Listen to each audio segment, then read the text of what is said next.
All right, coming up on a Monday edition of the Zach Lowe Show, a busy NBA weekend is in the books. We got Howard Beck to talk about Kawhi's return, LeBron's second game back with the Lakers. They're not going to be able to play the Jazz every single night. Teams who are rising and falling in the NBA over the last week or so, whatever. We talk about a lot of teams, Miami, Orlando, Washington, the Warriors. Ooh, is it time to worry about the Warriors? Lots to talk about in the NBA. Talk about the MVP race. These four guys at the top. Oh my God. It's not really an MVP race. It's just, we're just admiring the top four guys and how insane they all are. And then the podfather himself, the basketball historian, comes on to talk about the point guard. Chris Paul is retiring. What is his place in history? What do we remember about him? That's right. Bill Simmons is here. All coming up on the Zach Lowe Show. You're listening to the Zach Lowe Show presented by FanDuel. FanDuel now displays your bets directly on your phone's lock screen. And with the latest updates to the live events and player pages, it's never been easier to be part of the game. And Missouri, get excited because FanDuel is coming your way as of December 1st. Download the FanDuel Sportsbook app now and play your game. 20 or over and present in select states, or 18 and over and present in D.C., Kentucky, or Wyoming. Gambling problem? Call 1-800-GAMBLER or visit rg-help.com. Call 1-888-789-777 or visit ccpg.org/chat in Connecticut.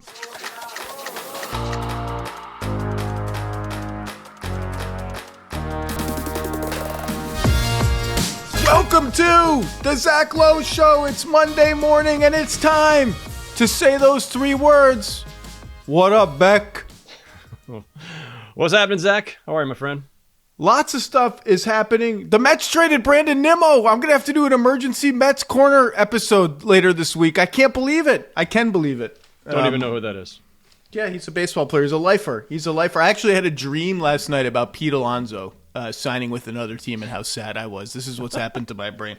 A lot of things are happening in the NBA. We're going to fly through the big storylines, looking forward, backward, every direction. Storyline number one, Kawhi Leonard returned for the Los Angeles Clippers, and the Los Angeles Clippers did what they have done in most of their games this season, albeit on a back-to-back.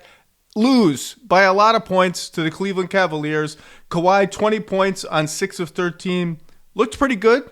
Defended Darius Garland. Made some vintage Kawhi shots. Had to leave the game twice. I think once he had to go to the bathroom, and then it looked like there was a little injury scare in there. I'm just waiting constantly. My only thought going through my head watching the Clippers is like, when is the next injury going to happen? Look, it's nice to have Kawhi back. They haven't gotten much of a rhythm this year. They are minus 25 for the season with Kawhi and Harden on the floor together. This was, of course, coming off Harden scoring 55 against the Hornets in one of the best games of his career. A win for the Clippers. Clippers are 5-12, Howard. 12th in the West. They are in my group, the quintet of disasters in the Western Conference of teams ostensibly designed to try to win right now and who are not winning in huge, catastrophically bad ways. I don't know, man. What'd you see? They can't tank. They don't have their picks. Yeah. Can't control their picks. Oklahoma City's got the picks. Kawhi Leonard, can you even just under investigation? If you even start making fake Kawhi trades, you have to remember that. I don't know, man. It's not going great. Nice to have Kawhi back, though. Ain't great. It ain't great. This is going to probably end up being one of my worst misreads of the season. They won 50 games last season with Kawhi out for a massive chunk of it. And I thought, well, they're mostly rolling it back. One minor defection, which we can talk about. But I thought, Ty Lue coach team, James Harden playing like an all-star last season. Kawhi actually, could play some semblance of the season this year because he started off the year. Actually, he was healthy at the beginning, right? Then he went out. It seemed to me, and they had I don't say they had a good offseason. They had an interesting offseason. And I thought they had, old depth, they had depth. I thought they'd be good enough to be 50 plus again. And right now it's looking very bad. And I think the more I look at this, Zach, and I think it goes to something you said, right? Of the teams that you mentioned that were designed to win now but are losing, and I start to wonder, were they actually designed to win now? And yes, they are on some level, right? You don't grab all those veterans, the Bradley Beals and the Chris Pauls and even John Collinses without having an intent to win. But they did swap out Norm Powell, who was doing amazing things in Miami, for salary cap reasons, primarily long-term reasons, but it absolutely has set them back in the short term. And the more I look at what's going on with them, the more I have to think, if you wanted to win now, that was a mistake. I understand why everything is set up. Zubac is the only one on the books for 27, 28. They wanted to set up cap room for 27, blah, blah, blah. I get it. But the more I look at this, and I think a lack of flow, lack of shot creation, especially when Harden is not on the floor, and how critical Norm Powell was to them to get through the huge part of the season last year without Kawhi Leonard. Like I say, I understood the big picture version of this, why you did the move. I'm starting to think that was not the smartest move, especially because, by the way, if Zubac is the only one on the books in 27 and it was Zubac and Powell, you could always move Powell. So I don't know. This is an incomplete team. I'm not letting them off the hook like this. Although I will say it has at times started to take on the feel of a transitional season for them. Yeah. They fed the young guys more minutes, but really the only young guy who's consistently gotten those minutes is Kobe Sanders, who looks very good for a second-round pick and is starting now, or has started games for them. It will not be starting anymore. And I have said many times, I don't think the Clippers entered this season thinking we're in the inner circle of championship contenders because we got Bradley Beal and John Collins. I do think they thought we can win 50 games again. We can be the puncher's chance team of someone turns an ankle, the matchups turn right. We took Denver to 7.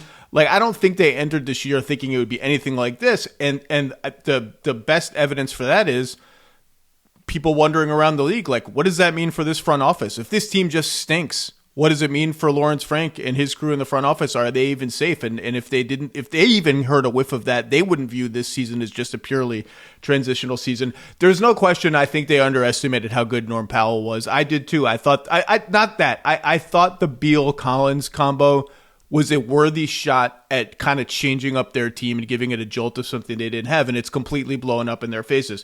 Chris Paul is very old. He's retiring. I will talk about Chris Paul with Bill later. Brook Lopez aged 10 years over the summer somehow and has been a complete disaster.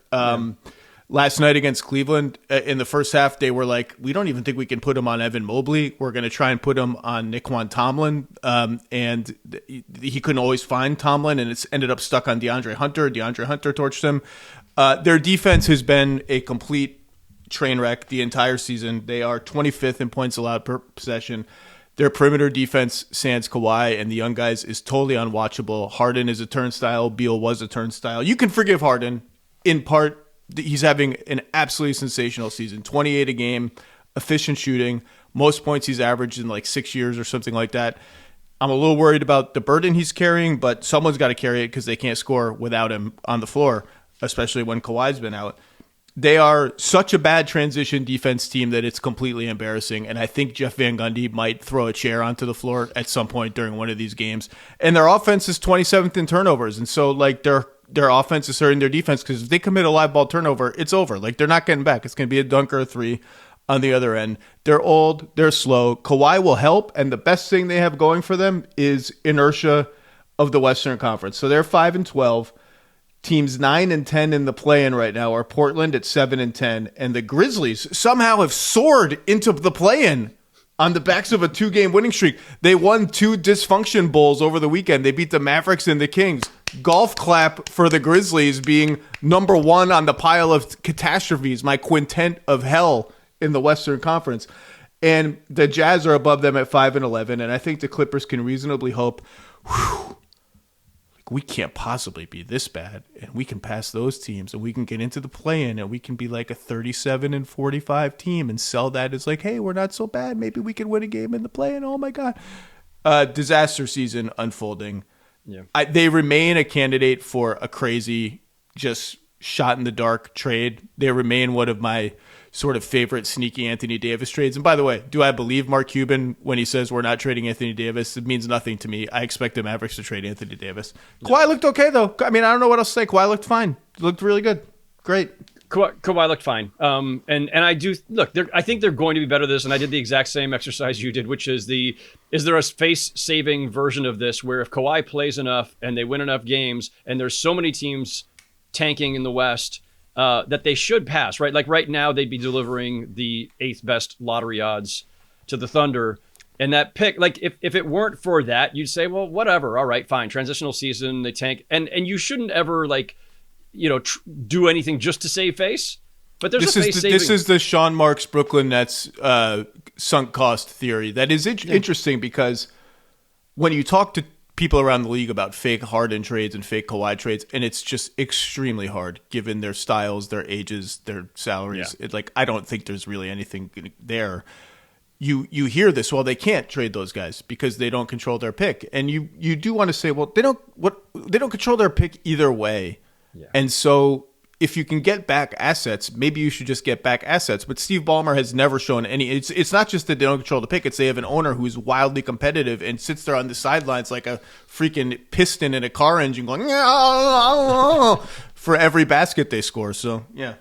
What was the little toy back in our childhoods where you had the little pole under like the clown thing and it would just like do the arm things? Dude, I don't know. You're talking like that's like a Civil Warrior. I'm really fucking old. That it is.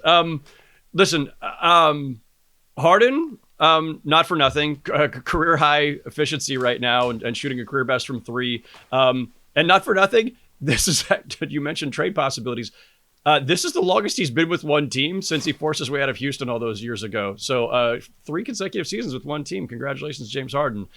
I do think there's a version of this where they at least crack the play-in. And if you're in the play-in, you make the playoffs. And if you make the playoffs, you're not a lottery team because the lottery is based on playoffs or not playoffs, not based on record. So even if you get in with a crap record, there's a face-saving version of this anywhere. But there's not a lot of good things to look at here. And somewhere lurking in the background is the aspiration deal, which I had checked in with somebody a couple weeks ago, I don't know, a half dozen losses ago, who basically said like the vibes are really bad, the chemistry's off. The quote was not a serene place at the moment. And this is 2 weeks ago, and that the aspiration stuff was kind of hanging over. And I said, well, how is that? I said, to me, that feels like something that hangs over the front office that does not leak into or leach into the locker room and the players, because what does it have to do with them aside from Kawhi himself? And nothing's going to happen to him. Nevertheless, this person asserted that, it is kind of leaching into everything for whatever that's worth. Should also mention, well, I mean, how could it not? How could it not? Yeah. I don't want to talk about that anymore. No. Right today. There's just noting. It should be a nice topic of conversation for the All-Star game this year. That'll be fun. I'm sure Adam is really looking forward to that state of the game press conference he does on the Saturday night every game. Every Adam Silver press conference is now just explaining away a scandal. Yes. Seems like a great job. He is well compensated. Should also mention Derek Jones Jr. is injured. That's a big deal. Bogdan Bogdanovic has been in and out of the lineup. They have inched toward before the Beal season-ending injury. I said on this podcast, I just don't think you can play Harden and Beal together, even when Kawhi is healthy. The defense has been so bad, and I suggested a starting lineup of Dunn, Harden, Collins, Kawhi, and Zubats when they all got healthy, and that is indeed who they are starting now. The Collins-Zoo fit is a little clunky, but they're plus 10 in 275 minutes together, solid defensively, and really at this point, like however you can plug the dam on defense is what you need to emphasize. It's a little clunky on offense, but maybe with time they'll gain some chemistry. Zoo looks unbelievable, just bulldozing people. 30th, by the way. There are 30 teams in the NBA. The Clippers are 30th in points per possession allowed on transition chances. Oof. Yay, Clippers. The T-shirts, the FUCK T-shirts did not work. Forgot about those already. Did not work. For people who don't know what I'm talking about, you can look it up. Okay, storyline number 2. The Lakers are 2-0 with LeBron James in the lineup. They have beaten the Jazz both times. Huzzah. LeBron 17-8-6 in a almost fall from ahead loss last night. Was notably minus 14 in the game, and this will be something to monitor throughout the season. I don't read anything into that yet. I don't really read much into the fact that the Lakers were better with him off the floor last year. I think LeBron was great last year, but it is worth monitoring, particularly how they do in the Reeves plus LeBron, no Luka minutes. I think, look, they almost blew that game last night against Utah. They were clowning around. Like, they were trying to throw these touchdown passes all the time. Luka was winding up and almost throwing touchdown passes all the time. They were just having a little fun playing with their food. It almost cost them. To me, like, I don't want to spend too much time on this because I talked about LeBron's debut. I just think offensively, they have to be absolutely thrilled with how he has fit in so far. They're running a lot of all the right actions, like all the two-man actions between Reeves and LeBron, Reeves and Luka, LeBron and Luka, trying to search out mismatches both ways. They were targeting Keontae George over and over and over again with LeBron in the post and Luka in the post and getting all sorts of good stuff out of it. Defensively, I'm just continuing to watch this lineup with Rui, Luka, and LeBron, three essentially power forward-ish players defensively and no good point of attack defense, and wondering, like, how is this going to work? Maybe it works so well on offense. It's a really good shooting lineup, and Ayton has been really good. He had a knee contusion last night. That's worth watching. This team is pretty goddamn good, Howard. They're 12-4. They're playing a little over their heads. How do I know that? They're 15th in offense and 14th in defense, so they're average-ish, but they're 6-0 in clutch games so far, which is a very Lakers thing to do. And I'm just fascinated. I want to watch every game with these three guys playing. I want to see how they fit, how it works, because I do think the outlines of a very powerful offensive team are already here. Like, they were getting whatever they wanted last night against Utah. That they were 10 of 38 on threes. It felt like all 38 of them were good looks. And these three guys together could be really potent defensively. I just, TBD. Yeah, and it's hard to read them right now, too, because like LeBron just came back, and the two games he played are against a tanking team, the Jazz. They had the period where it was just Austin Reeves because Luka was out. You've had Austin Reeves and Luka together. We haven't seen all three of them extensively since last season. And, I do think... it's exactly what you said. They're fascinating. They're fun to watch. Like, good, bad, or otherwise, they're going to be fun to watch because of those three guys. It feels to me like you mentioned the clutch stat, like their record seems way out ahead of where I thought they should be based on actual performance. Checked cleaning the glass, and their expected wins are actually at like 9.5 instead of 12. They're actually on like a 49 win pace according to their point differential. But they're on a 61 win pace according to their actual record right now. So somewhere in between maybe is the truth. If that settles into a 53 win pace, still great. That's a hard over on them, and that is a massive success story. Yeah, they're right. They're probably not a 60 win team, right? But if they're 50 plus, they're not probably not a 60 win team. They're 1,000% not a 60 win team. But they're a very good team, and I just think they're leaning like LeBron was sort of offended almost at this idea that, he said after his first game, like, well, I can fit in any system. I don't understand why there was any question about that. And you want to say, well, I mean, I understand. Your agent released a statement basically saying, I'm very cranky and I don't like the way this is going here with Luka and everything. And like, maybe that's why people were curious about how you would fit in. He has fit in tremendously well. He's not bringing the ball up much. He's not forcing it on the pick and roll. It's Luka's team so far. And then it's Reeves' team. He's kind of like the third ball handling option who's playing exactly as you would hope. Yes. In almost 41 gigantic freight train of a point power forward would play, which is cut, hunt mismatches, bring the ball up occasionally, run the show. He had one late possession last night after Luka had a bad possession where he was like, give me a shot. I'm gonna see what I can do. Bully guys, get switches. My favorite play last night was he took a screen from Ayton off the ball, like around the 3-point arc. He sprinted around the screen from Ayton, and Austin Reeves had the ball on the left wing. And it looked just like a textbook screen-the-screener play. So Ayton was going to screen for LeBron. LeBron was going to sprint into a ball screen for Reeves, hunt the mismatch. And LeBron, full speed, aborted the second screen for Reeves and just cut to the rim. And Reeves hit him with a pass, and he missed a layup. It was like, that's what I want. I think this is my opinion on the Lakers has not changed. I was the only one of me, House, and Simmons that took the over on them. I think they're very good.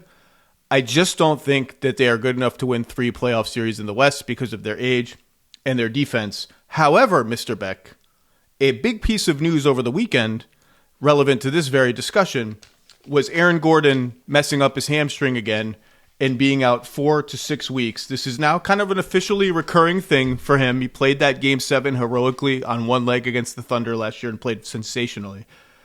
Christian Braun is out for a little bit, and the door has creaked open for a scenario where is there all of these teams in the West are hoping. Is there any scenario?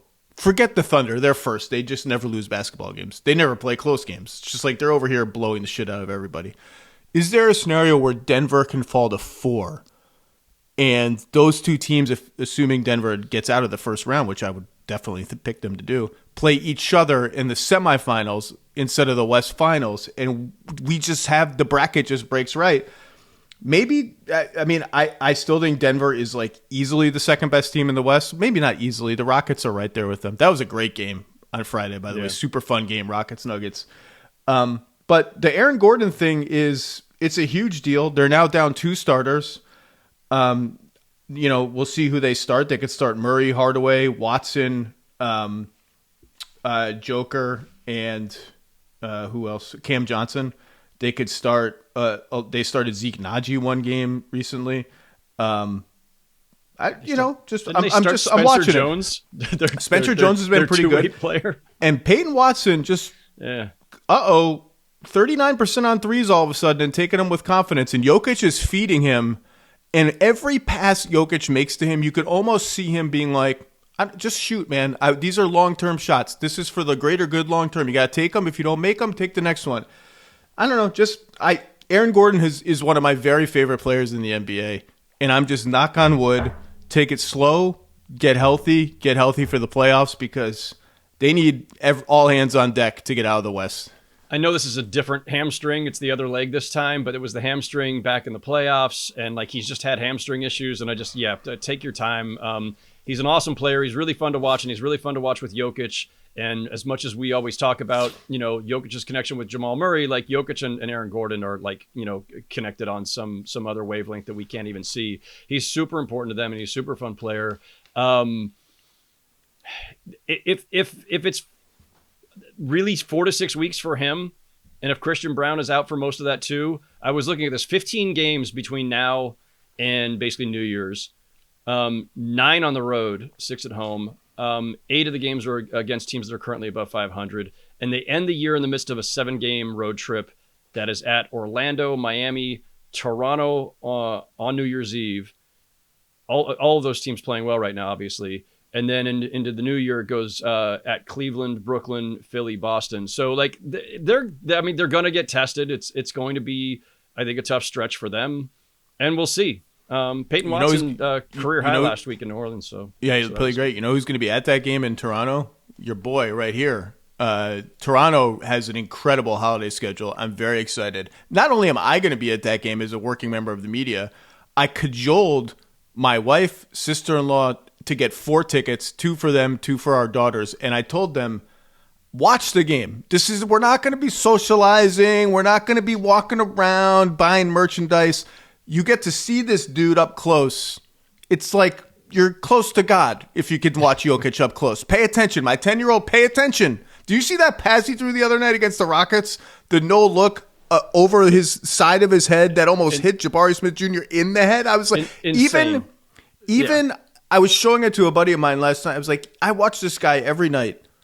And even I saw that pass and I was like, what just happened? I don't understand. Okay. On the replay, after we already seen him make the pass, but on the replay, I was like, no, that ball's going to hit dude in the head. Like it's going to hit Jabari Smith in the head. Like I don't know how he did that.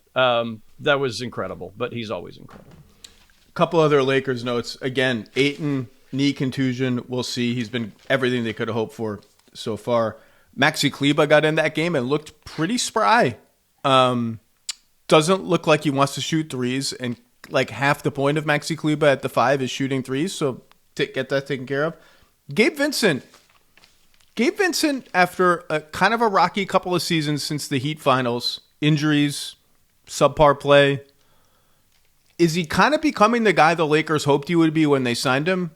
He's making more shots. He got up into Lauri Markkanen on switches last night, and they actually played him in the Rui spot with the rest of the starters. That lineup gets a little smaller, but I think they're going to keep experimenting with that, like 4 starters and like Smart in the Rui spot, Gabe in the Rui. I mean, Rui's been unbelievable.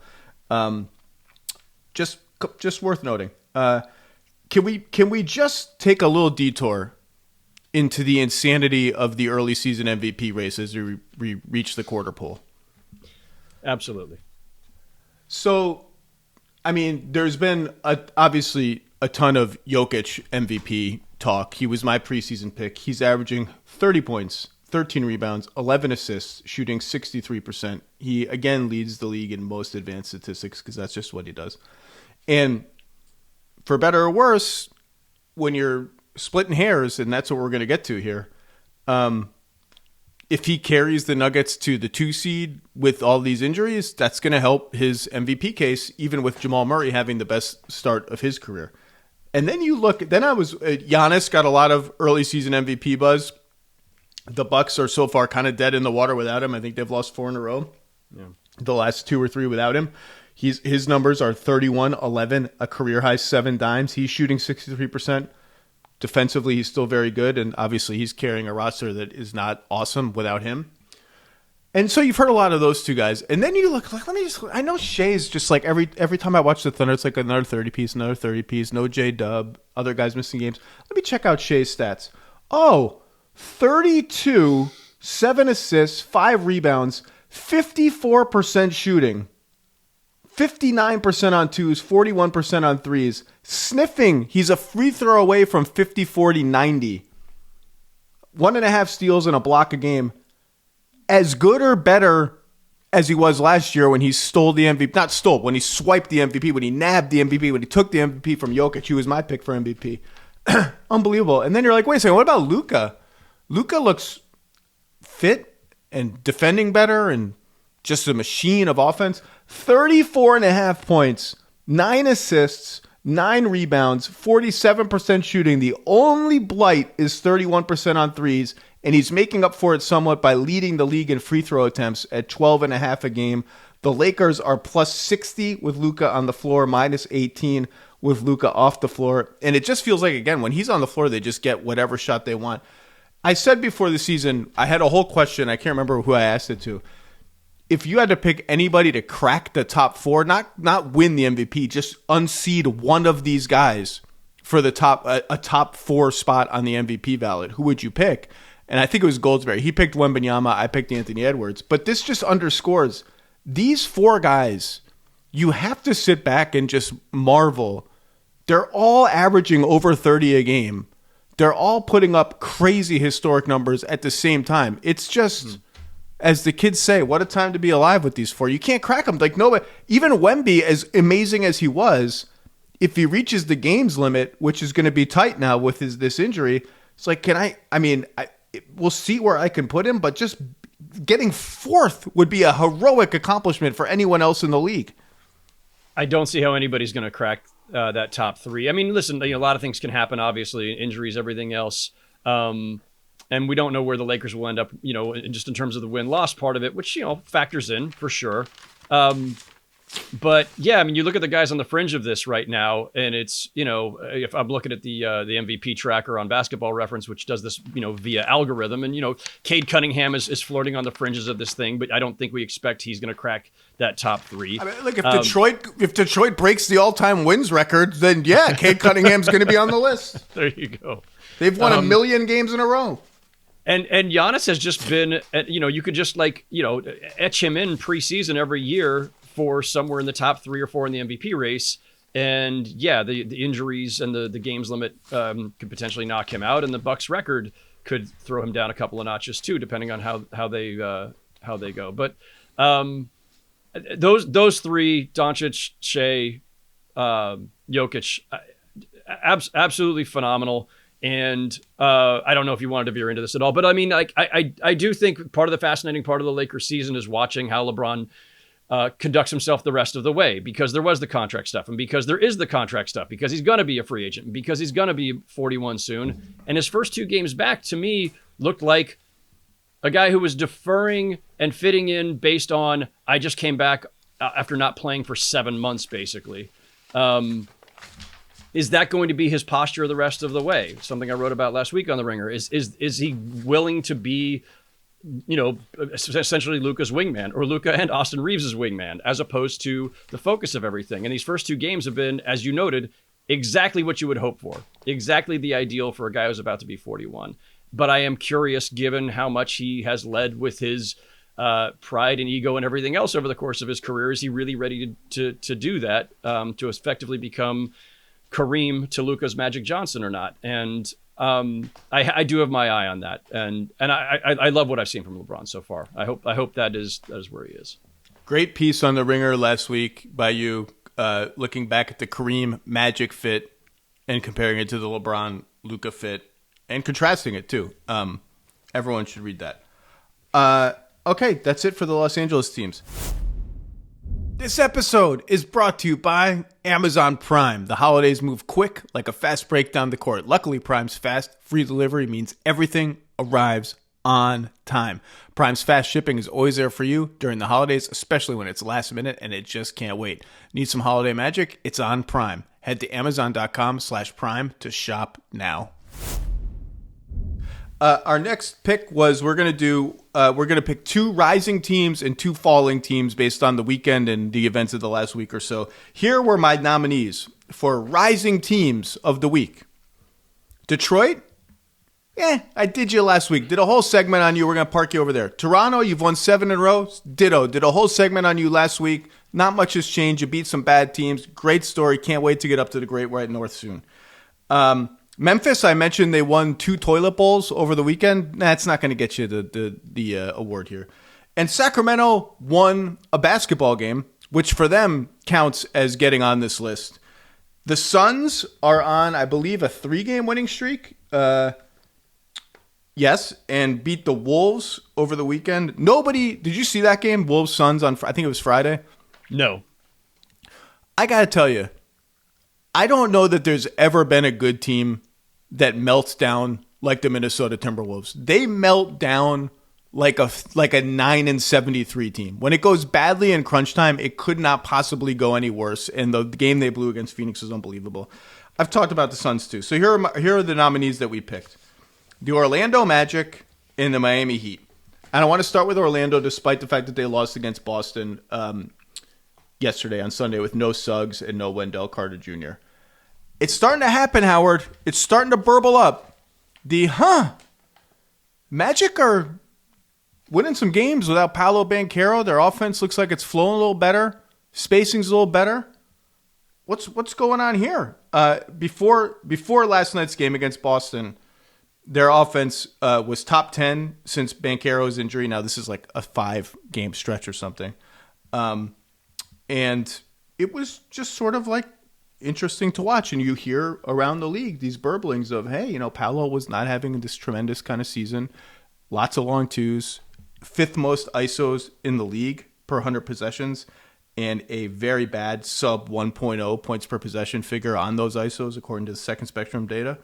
What do you think is going on with these Orlando Magic, who are now, after yesterday, they are 10-8 after a slow start. They've picked it up, and the pickup started pre-Paolo injury. And I don't want to, sort of jinx it. And I don't know if they should start planning the parade route yet in Orlando. They are 11th in points per possession. 11th. This team has not been in the top 20 since 2012. I don't even want to say anything more. And they're sniffing their league average in defense. Their defense is improving. They're trending up, Howard Beck. Trending up. You didn't say the phrase. Are we Ewing theorying? No, that's not. I okay. Can't step. I can't. Premature. It is a very interesting. Has Bill Ewing theoried them yet? It is a very interesting time in that universe with this Banchero thing. And let me be clear. Well, actually, you know what? We'll get to it. With this Banchero thing, with the Hawks continuing to win without Trae Young, which I've talked ad nauseum about and think is quite interesting, and with Tyler Hero returning tonight to the rampaging Miami Heat, who are our next team up. Look, I took the over on the Magic at 50.5, whatever it was very high. Yeah. And I was very discouraged by how sluggish they looked offensively to start the season. They began picking it up pre-Paolo injury, have kept that up since the Paolo injury. I don't know. Is this about Paolo to you, or is this about other things, or is it about everything at the same time? Quickly here, I just want to slightly asterisk their surge, right? They won at Portland. The Blazers are what they are. They beat the Knicks in New York. That was the game that Paolo got hurt.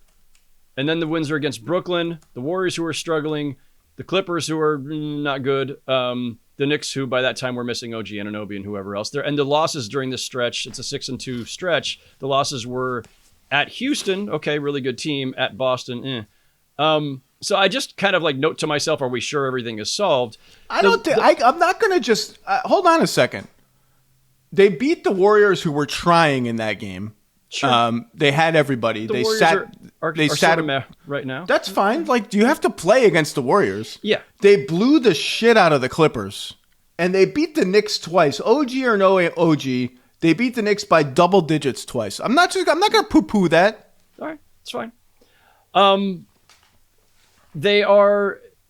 have a natural skepticism of the Magic because of the build, and this does lead into the Banchero question, which is that I've never been entirely sold on Banchero and Wagner as the best fitting co-stars, right? They are both really great with the ball in their hands. Neither of them is an elite playmaker.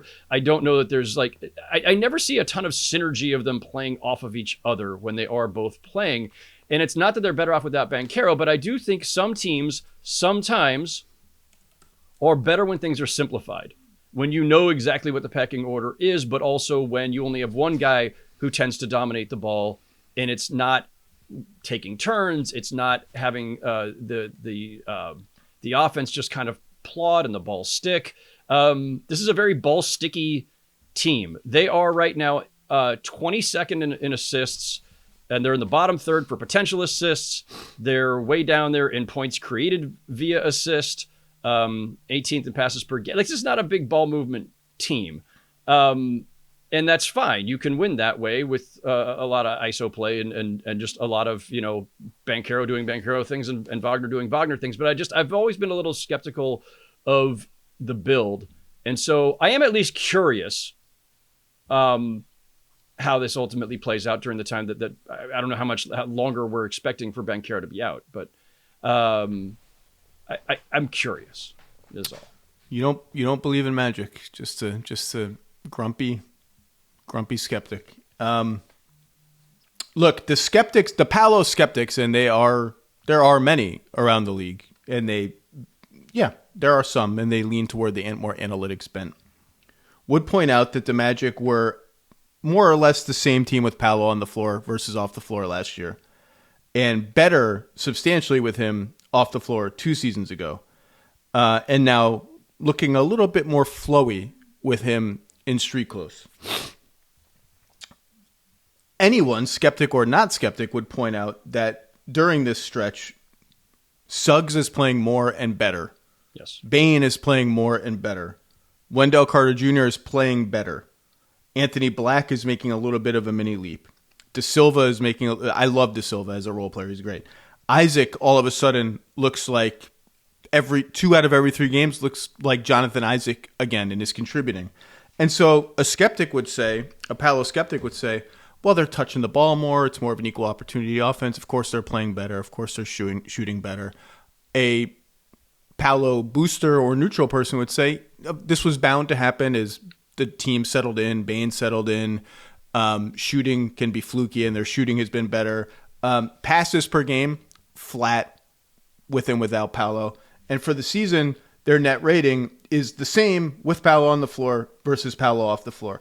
All of this is to say, when you also factor in the fact that he has shown the fuck up in the playoffs when they have been overmatched talent-wise and injured, and the guy has looked really, really good and sometimes borderline unstoppable, I do think this is almost akin to the Trey situation in Atlanta, in that there is something here where if you just take out 3 or 4 of the I'm going to dribble into these entitlement 20-footers and stop the offense, just 3 or 4, and you play this way more often, and Paolo, I think much more than Trey, is easily malleable into that sort of role. Just like set more screens, hunt more mismatches, post up more, think the offense more, extra pass more. Like he's a big guy who can pass. That's an easy transition. The best version of this team is Paolo tweaking his game. That 10%, I'm not asking him to be a totally different player, 10%, and watch this and think, okay, that works. I can trust these guys. Bane settles in a little bit more, and you get the best of all of those worlds together. That's where the ceiling is the highest, because we've seen this all the time. Teams can lose their best player, their second best player, and for 2 weeks, it's like, interesting. And then the talent deficit just catches up to you as the opponents get better, as people scout you better, as people are more prepared for you, as you go into a shooting slump, whatever it is. I do think this is interesting, though. I'm generally kind of more bullish on Paolo than the skeptics, but I do think there's a little, just a lean 10% this way, and this is worth monitoring. Yeah, that's all. Monitoring. I'm not poo-pooing them, Zach. I'm just saying. Just a little. I will say the Suggs thing. He and Paolo have only played 9 games. The starters, rather, or Magic starters. So Suggs, Bane, Wagner, Paolo, Wendell Carter Jr. are plus 45 in 101 minutes. That lineup is killing it. And I do think some of this is the Suggs factor. Suggs has been outstanding on both ends of the floor, 40% plus from 3, flying everywhere on defense. And because of his injury issues and now Paolo's injury issues, they just haven't overlapped very much so far this year. And I'm not making any kind of judgments on Banchero and Fit until I see that group, and particularly those two guys, play longer together. Okay, rising team number 2. The Miami Heat have won 4 games in a row. They are 13th in offense with this revamped system that I've talked a lot about. A big fat 4th in defense, 7th in net rating. Norm Powell is lighting the league on fire, averaging 25 a game on 50% shooting. Bam is back after missing 5 games. He's been solid, not great by Bam standards, but solid. And Tyler Hero returns tonight. Incumbent all-star, number 1 option. Has to figure out life in this system that has minimized the pick and roll and up the pace. They are number 1 in pace by a mile now. They are absolutely flying. Bench has been fantastic the whole season, despite Jovic being injured recently. Really fun team to watch. Maybe this is the year Spo gets Coach of the Year, and I've mentioned that before. I'm very interested in the Hero fit. I'm very interested just flat out, who do they start? What's their starting 5? I don't know the answer to that. We can spitball that a little bit, but this team has been an absolute delight to watch this season. I didn't get far enough into your last pod with Bill. Where do they end up on your revised league pass rankings? Because they got to be super high. I think they were like 11th or something. It wasn't 11th? super high, okay. but it was higher than they were certainly going into the season. For a team that's lacking in kind of like traditional star power, right? Like Norm Powell is an all-star right now, and Bam Adebayo obviously has been a star for other reasons, but not the typical like NBA star who's like must-watch TV type of star, right? For a team that's lacking in that kind of like marquee type talent or names, they're just super fun to watch because of the style of ball they're playing, and it's really fun to see. You note Spoelstra and how many different swerves he's had to make over the last 10-something years, ever since the Heatles era of leaning into this guy, that guy, this style of offense, that style. Like this is a really fun version of the Heat, and that they're able to score at this rate and at this efficiency without that kind of marquee name at the top is awesome. Norm Powell has been fantastic, and I do wonder now how Tyler Hero fits back into all this. He's been a fairly ball-dominant guy in the course of his career. This was his team before Norm got there just a few months ago. I was trying to remember before, in the offseason, was Norm Powell going to be 6th man for this team, or were we slotting him in? Well, this is the fascinating question. I don't think anybody knew because you had starter questions at the guard spots with like, do you start all 3 of Mitchell, Hero, and Powell? How does that work? Do you need a traditional-ish point guard like Davion Mitchell? And then on the big man spot, do you start Bam and Kel'el Ware? Kel'el Ware, by the way, is on a rebounding binge right now, which is very healthy for a team that is 28th in defensive rebounding. Or do you start Jovic at the 4 and Bam at the 5? And now we actually get to see the answers to those questions. I would say this. Hero starts because he's Tyler Hero. Norm starts because that's over. He's averaging 25 a game. He has to start. Not a question anymore. Wiggins has to start because he's having a splendid all-around season. And Bam has to start because he's Bam Adebayo. I think all of those debates are over. Tyler Hero's not going to be a sixth man, and Norm Powell's not going to be a sixth man, at least not in the foreseeable future. Even if you think that is their best version of an ultimate NBA destiny, that's not happening here. And so the question then becomes, do you start big with Bam and Ware? I'm going to guess no, even though they started together yesterday due to injuries. Do you start in the middle somewhere with Jovic, if when he gets healthy, he's missed a couple games with a hip injury, or they've been starting Pelle Larsson as sort of a hybrid 3-4. Jaquez could certainly step into that spot, although he's been so good off the bench, I kind of want to keep him where he is. Or do you, because Davion Mitchell has been such a good driver in this offense, do you start super small and put Wiggins at the 4 and start Mitchell, Hero, Powell, Wiggins, Bam? That could be where they end up. We can get fixated on starters at the expense of who finishes the game, which is really interesting. But the rotation choices Spo has to make are really interesting. And not only at the start, but just how many guys are going to be in the rotation. Spo is traditionally like the 9-man rotation. We just said like 10 names, and we didn't even get to my guy Simone Fontecchio or a bunch of other guys who have played well for them.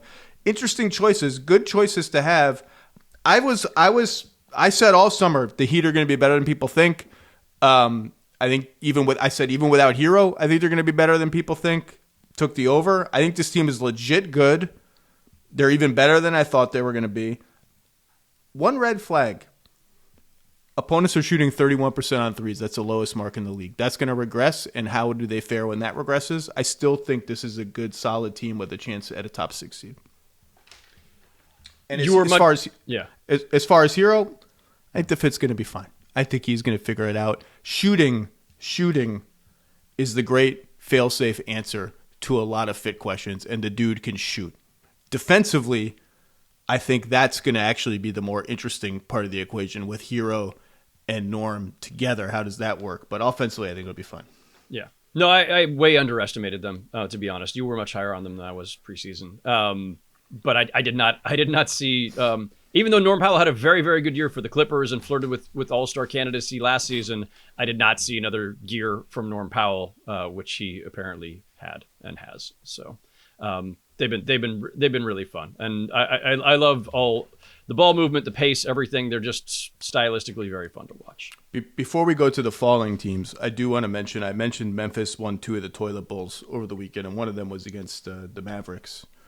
I very much enjoyed the Klay Thompson clapback at John Morant and say, he's been talking a lot for a guy who's in street clothes and maybe hasn't accomplished that much. I love this for lots of reasons. I love when Klay gets on his high horse about, do you remember who I am?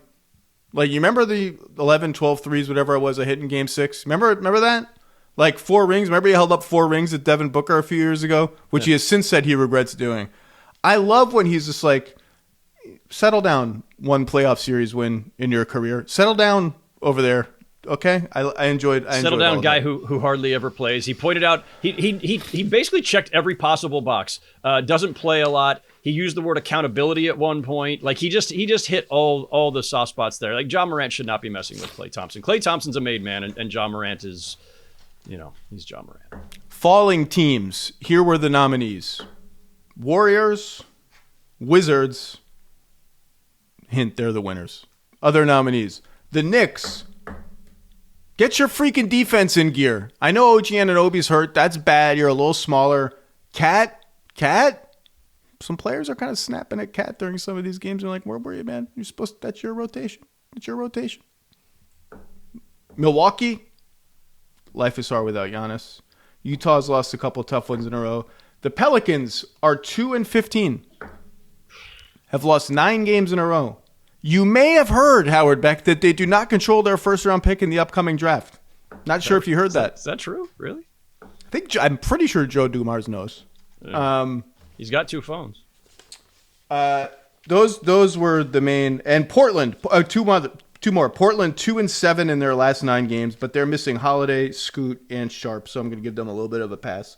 All right, hold on. As long as we veered just slightly into Ja and Klay, how did you feel about Derek Queen with the lunging for the ball while they were running out the clock to then go score in dead time. Was it an IST game or not? No. I'm sorry, excuse me, an Emirates Cup game. I don't. No, this was Saturday. In fact. None of these things, as long as you're not endangering anyone's knees or legs while doing it, none of these things bother me. There was nothing. The game is going on.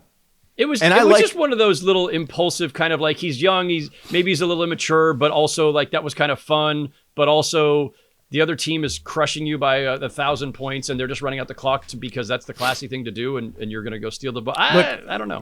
He's fun and good.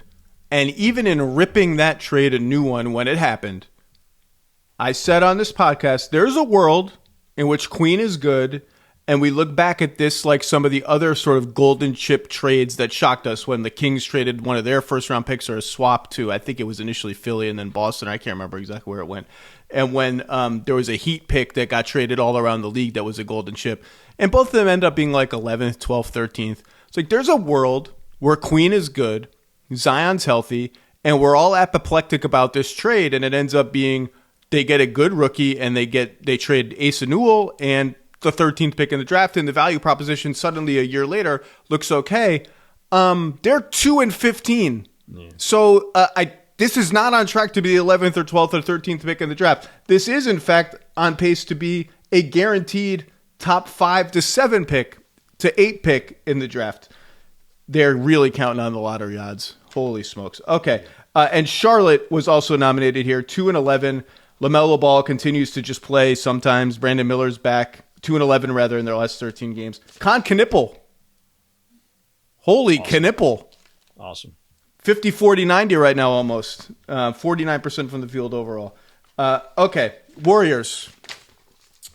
Falling team of the weekend. They are 9-9 with a -1 scoring margin for the season. 1 total point. They are 23rd in offense. There's been a lot of focus on their point of attack defense on Warriors Twitter, which is always the most unhappy Twitter. And it hasn't been great. Moses Moody is a little overmatched as number one defender, and they're getting blown by now and then. 23rd in offense is the real issue that's going on here. They don't seem to know who to play. They don't seem to know who to start. Will Richard is starting the last few games, but then he got benched and they've started Quentin Post in the second half of their last loss. They can't score when Steph is off the floor. They are 118 points per 100 possessions when Steph plays, 105 when he sits. Some, but not close to all, is skewed by the non-Butler, non-Steph minutes, which are a disaster, and obviously you wipe those away when the games matter. But even with Butler on, Steph off, they're kind of an ugly 109 offense, 108 defense. Buddy Hield's not making threes. Al Horford's not making threes. Kuminga's hurt.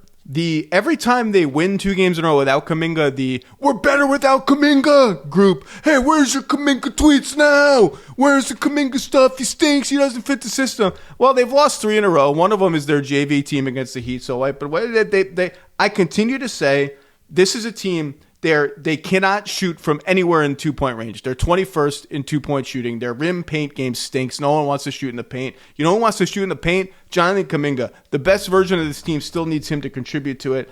I don't know, man. I had shut the window on this team a year and a half ago, said it's over. They can't, even with Butler, they can't win the title now, and it's not setting up awesome for the post-Steph life. Then I unlatched it. I unlatched the window after their hot start. The window's still closed, but I open up the latch where if I really want to lift it open, I can do it. Latch is back closed. Don't like what I'm seeing. The one kind of fundamental truth I think over the last couple of years, before the Jimmy Butler trade and still with Jimmy Butler on that roster, is that they needed and still need one of those young guys to finally pop consistently, right? I think they were really high on Pods and really thought this is a guy who high basketball IQ and intuitive and is going to keep the ball moving and do the things that we like in Steve Kerr's offense. All true. Yeah. And if he could be that consistent guy, what did he say something in the preseason about he wanted to be better than Steph Curry ultimately or something? I assume everything is fake. So I just assume everything is fake or taken out of context, including that. Yeah, that was a little bit out there. and I never went to go look to see how valid of an account that was. But if Pods pops as a ball handler, scorer, playmaker type who can do things when Steph's off the court or when Steph and Jimmy Butler are both off the court, then things are a little different. If Moses Moody were consistent, if Jonathan Kuminga were consistent, like one of these guys at least needed to really establish themselves. And here we are, however many years in for each of them, and it's still kind of up and down, and still Steve Kerr trusts them one day and doesn't the next. It's a problem. The other thing I noticed earlier when I was looking all this up, there's an 18.5 point swing with Draymond on the court versus off. Like because I was looking up Curry on off, and they're a -3 when he sits, and it's a 5.7 point per 100 swing. It's an 18 plus swing with Draymond on versus off. That's rough. And they're just that front court and the center position, despite bringing in 72-year-old Al Horford, and trying to lean more on Quentin Post and everything else, they're just still very unsettled at center. And the wild swings with this team. They won 4 of their first 5. They lost 4 of their next 5. Then they won 4 of the next 5, and now they've been 0-3 since. So they're just all over the place. The Draymond thing is super interesting. I just looked up the numbers now, and you're correct. However, their offensive rating with Draymond on the floor is 113 per 100 possessions, which would rank among teams that would rank 21st, right, with the Clippers. They just have not been a good offensive team this year without Steph. And even with Steph, their offensive rating of 118 would rank among teams, would rank like 7th, 8th. It's fine. It's good.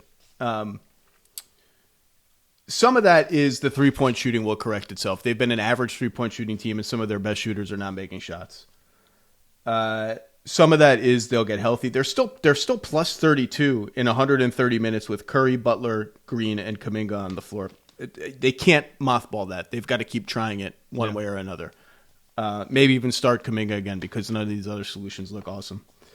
The Draymond thing is interesting because I watched them, and look, we all know he's been a low usage offensive player and a non-shooter for a while. He's shooting 36% on threes this year, and he's taking the most of his career per game, which is fine. He's got to take those shots if he's open, I guess. 43% on twos is the lowest mark for him since his rookie year. And just anecdotally, eye test, maybe it's the surrounding talent not making shots. Maybe it's the total lack of a rim threat. Maybe it's the fact that they're 29th in turnovers, which the plays of insanity are back. That was the number one change when Butler came last year, is their turnover rate with him on the floor suddenly went down, way down. I just don't feel scared anymore watching them when teams put their centers on Draymond and you allow that Steph Draymond two-man game to target opposing big men. I just don't feel like they're punished. He's punishing them as much. They're punishing that kind of defense as much as they used to. And I don't quite know what to make of it, but it's just sort of one of my eye test takeaways. And look, you mentioned the young players being inconsistent, the fake 2 timelines plan they had, Moody, Kuminga, Podziemski, other stuff. This was always what was going to happen. Like, the young guys are not going to be fully ready in time for the old guys. And that's what's happening. And I think this team's better than this. I was way high. I took the over at 47.5 wins. Obviously, they are 500 right now, on pace for 41. But it just feels like every year now, Kerr is throwing lineups at the wall within games and just can't figure out how to get this personnel to sing for more than 10, 15 games in a row. And now, obviously, last season when they got Butler, it sung, and that's sort of what I'm clinging to as my expectation. I think this is still a good team that's going to be better than this. But again, like, their whole thing is we have to go through the play-in every year. We can't afford to do that. We're going to come out guns blazing, open the season strong, get into the top 6. It's too hard to go through the play. It's too risky to go through the play-in, and then too hard to play the high seeds on the road over and over again. Guess where they're looking at right now? Same life. Okay. Any other Warriors thoughts? Nope. Good. I'm sorry to do this. I really, truly am. We have to talk about the Wizards, who are 1-15 They are being outscored by 16.2 points per game. The all-time worst scoring margin for a full season is 15.2 by the 1993 Mavericks, who went 11-71. They've already lost once to the Nets and the Hornets. They play Indiana this week. Indiana is 2-14. That's an away game for the Wizards. They play the Bucks without Giannis in a week.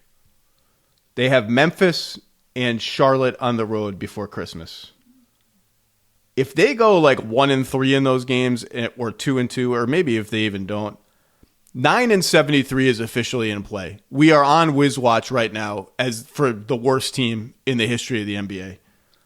They are so bad. They're 27th in offense, 30th, dead last in defense. And I guess I love Sarr's been great. George is very good, fine. Trey Johnson's missed the last few games. I've liked what I've seen from him. Like, their young guys are kind of fun, and obviously they're playing for the draft. I just don't know. Like, even bad teams, sometimes you can look and see, okay, that's what this is kind of what they're about. This is the identity they're shooting for. This is the one thing they've decided to be good at. I watch the Wizards, and I'm like, I don't even have any clue. Like, what is the organizing principle of this team? And maybe it doesn't matter because they're just so young and they're not trying to win. Maybe it doesn't matter because the aging veterans on the team, McCollum and Middleton, have been, like, frankly, not very good. And in Middleton's case, looking very old and not playing half the games. They don't have a point guard, like, at all that plays. A.J. Johnson's out of the rotation. Keyshawn George is kind of their point guard sometimes, and he's not a point guard. McCollum and can kind of masquerade as one too. Bub Carrington, like, completely lost. I have no idea what Bud Carrington is on the ball, off the ball, and I'm getting a little nervous. I get it, but two things here. Number one, 9-73, worst team ever, completely in play. Like, the watch is on. Number two, although I like some of the young talent, they really need the lottery to help them in one of these drafts, and it helped them with Sarr's pick. And it is interesting to go back and look. You know, when you see Avdia thriving with the Blazers, that was a polarizing trade. I've talked about it a lot. I liked it a little bit less for the Wizards than most of my front office sources did, and a little bit more for the Blazers. But, you know, they got Bub Carrington, they got a couple seconds, and they got a first-round pick in 2029 that's going to be the second best of the Boston, Milwaukee, Portland picks. So it could be a good pick, could be whatever. They didn't end up with much for Porzingis. Just a bunch of role players who got sort of funneled around the league for second-round picks. They didn't end up with too much for Kuzma, who his contract is okay. They do have a first-round swap in 2028 that isn't great. And this idea that, like, Kuzma said, like, vetoed a trade to the Mavericks that would have gotten them, like, better return, I just don't buy that at all. Like, I don't buy that he didn't want to. I buy maybe that he didn't want to go to the Mavericks. I don't buy that, like, why do the cold-hearted Wizards, who just lived through a no-trade clause hell with Bradley Beal, why do they care about anything but the best return? Like, something about that story never added up to me. The Gafford trade, they did fine. Then you get, like, Rui, 3 second-round picks and Kendrick Nunn. They did great on the Beal trade, great on the Gafford trade. They got nothing for Valanciunas. They actually waived Sidi Sissoko, in that who they got in that trade, who's now starting for the Blazers temporarily. It's not, like, awesome. It's not awesome, but I do like some of their young players. I just don't know what they are, and the lack of a point guard of any repute, an organizer on offense, is just, it's tough to watch, man. It's not a great watch. Of all the transactions you went through, one other one worth noting, they waived Ryan Rollins. That's right. I forgot about that. In January of 2024, Ryan Rollins came to them as a throw-in, completely a throw-in, in the Jordan Poole trade. And they waived him a few months later. As Wizards fans are quick to tell me every time I've mentioned this, they hit me on Blue Sky saying, yeah, they waived him because of a shoplifting incident. Okay, I get it. They waived him after a shoplifting incident. What did he shoplift? Like less than $1,000 worth of stuff from a Target or something. I mean, but less than $1,000, that's shoplifting. That's a big, that's a lot. I'm not saying he should, like, walk free. The crime is the crime, but, like, teams have overlooked much more glaring and troubling infractions by players over time, if they thought they were talented enough to help them. So I'm not knocking them for taking a stand on principle or saying character or whatever it was at the time, but dude looks like a really, really nice player now in Milwaukee. Is having a breakout season. Looks like a absolutely legit player. And those are the calculations you have to make sometimes. And if you're a rebuilding, not just rebuilding, a teardown, a tanking team, then every possible young prospect who has an upside, you need to make sure you have maximized before you've moved on from them. And so that's a mistake. It just is. And I get the context of why they waived him when they did, but I'm sorry. It's looking at it now. And yes, I have the benefit of hindsight. Ryan Rollins looks like a player now that you have to chalk that up as a mistake. And the Denny Avdia deal, which I think you and I kind of alluded to last time I was on, like, he was starting to have a breakout with the Wizards. Like it was coming. You could already see like the outline of this player coming before they traded him. And again, if you're a young rebuilding team, it depends on how deeply into the ditch you want to steer. But like, could you have still been a tanking team with Denny Avdia on board? Probably. Last thought, hashtag free CJ McCollum. He deserves better than this at this stage of his career. Like, let the guy go live his life somewhere where, they're not going to challenge the Sixers all-time record for losses. Okay, fine. Free CJ, shooting 41%. Look, on Avdia, I said this at the time. I was so fascinated by that trade. I asked, I don't know, let's say 20 front office people, what do you think?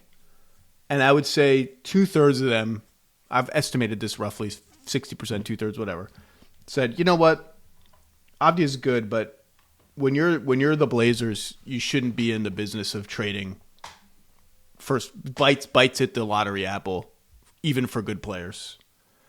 And I was like, Avdia's like good and young and is on this crazy good contract. I guess I kind of just like the idea of having good players. And I don't know how many times teams are going to have to learn this lesson about the new lottery odds. Are they going to be shocked every time a team jumps from 7th, 8th, 10th to 1st or 2nd? Because you can have the worst record in the league. You have a 48% chance of landing the fifth pick in the draft and a 14% chance of landing the first pick. Now you're guaranteed top 5, and maybe this is the rare draft where you're just psyched whether it's 1 to 5. If you have the 3rd worst record in the league, you have a 26% chance at the 6th pick, 15% chance at the 5th pick, 7% chance at the 7th pick, and on from there. Like, you really kind of have to be one of the 2 worst teams in the league, and even then, the lottery gods may not smile upon you. And I was talking about this with relative to the Mavericks with somebody this week, talking about Anthony Davis trades, and this person was saying, front office person was saying, well, the Mavericks can't, like, what's the point of tanking for them? Because they're never going to catch the Nets, the Pacers, the Wizards, the Pelicans, this holy quartet of tanktasticness. And I'm like, okay, like, maybe, but they're 5-13, so like they're not super far ahead of those teams. B, the Pacers and the Pelicans, if they got healthier, and the Pacers are now getting healthy, could normalize into like just normal bad teams rather, instead of just the atrociously bad teams. So we'll see. But the Wizards, man, it's just a parade to the rim on when they're on defense. And Bub Carrington, who came over in the Avdia trade, technically. That was the pick that got conveyed. Among, I think, 150 players who have run, at least I think I put it at 50 pick and rolls. He is 143rd in points per possession directly out of those plays, so he shoots or somebody one pass away shoots, and 148th out of 150 in points per possession overall. Again, he ain't passing anyone who scares you, so there's like all sorts of confounding factors. He's not making shots. I don't know what he is on the ball. I don't know what he is off the ball. They are 24th in drives per 100 possessions. You would think a young, energetic team would be like high in drives. They just don't have any competent veteran ball handling at all, other than the veterans who are kind of more older guys at this point.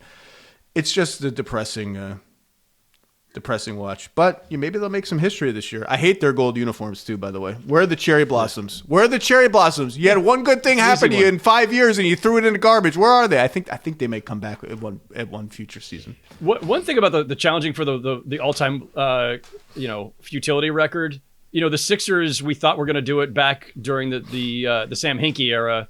They ended up just missing. They ended up at 10-72 in the 2015-16 season. So sometimes it looks super bleak. We thought that team was going to win 6 games or something. So who knows? The Wizards may reel off a few here and there and avoid it. Also on the table right now, because they've lost 14 in a row, the record is 28 in a row. They're a ways from that. But that is shared by 2 teams. That was last by the Pistons in 2023-24, lost 28 in a row. The Sixers during the process era lost 28 in a row across 2 seasons. So that's a little different. I'd put an asterisk on that. So really the Wizards are chasing the Pistons for the 28 in a row. It's the Pistons winning 28 in a row. Losing 28 in a row was basically yesterday. That's how recently that was. It feels like that was 10 years ago. Monty Williams, Killian Hayes. What's happening here? That was 2 seasons ago, and they are now leading the Eastern Conference and on a massive win streak. People are not that brief era of Pistons basketball will not be looked back on kindly. Howard Beck, anything else?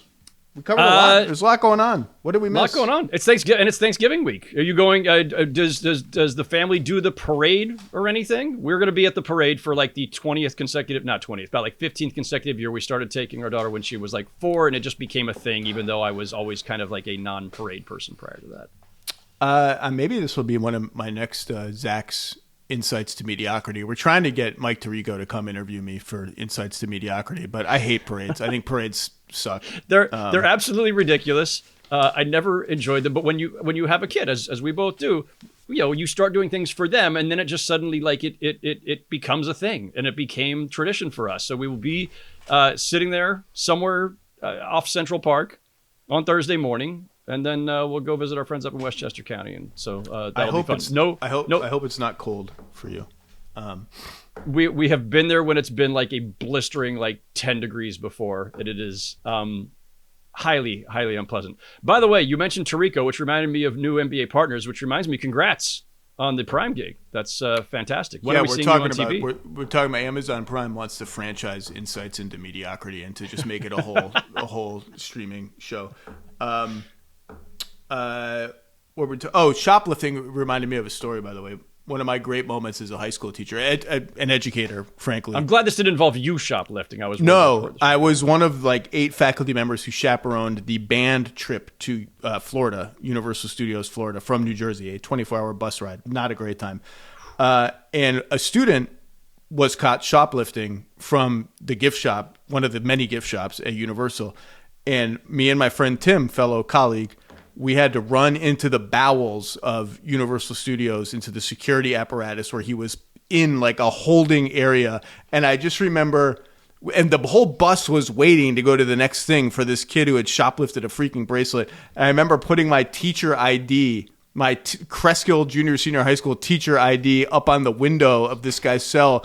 And I felt for a fleeting second like Fox Mulder holding up an FBI badge. We're like, this is it. We got to get this kid out. And we got him out. It was a great moment. All right, Howard Beck, enjoy the parade. I will see you soon. Thank you, sir. Thanks, Zach. Take care. Look who's here. Bill Simmons. Wow. The book of basketball.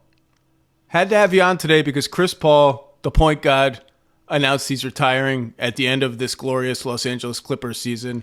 You wrote the book, literally. And there's been a lot going on. The top 3 point guard, no brainer. What's his place in history? This and that. There's nobody better to do this with than you. So, Chris Paul, it finally happened. As you know, it pains me to watch bad historical NBA takes. Hurts me to no end. Just people discounting the first 20 years of the league. Bob Cousy apparently doesn't matter that he was the most important basketball player the league had for the first 15 years of the league. The best showman. won MVPs, won multiple titles with Russell. We'll just throw that out. There's no case for me for him to be one of the 5 best point guards unless you're going to take Isaiah's spot away. And I guess that's the debate. Can we talk about whether Curry was actually a point guard? Because I think that's an interesting topic. Well, sure. But let me introduce Chris Paul first. Yeah, let's do that. Okay. I was a longtime listener of you and Russillo together. I know the depths of Russillo's Chris Paul fandom. And I am very close to that level of Chris Paul fandom. The point guard, I have called him the basketball junkies, basketball star for a long time.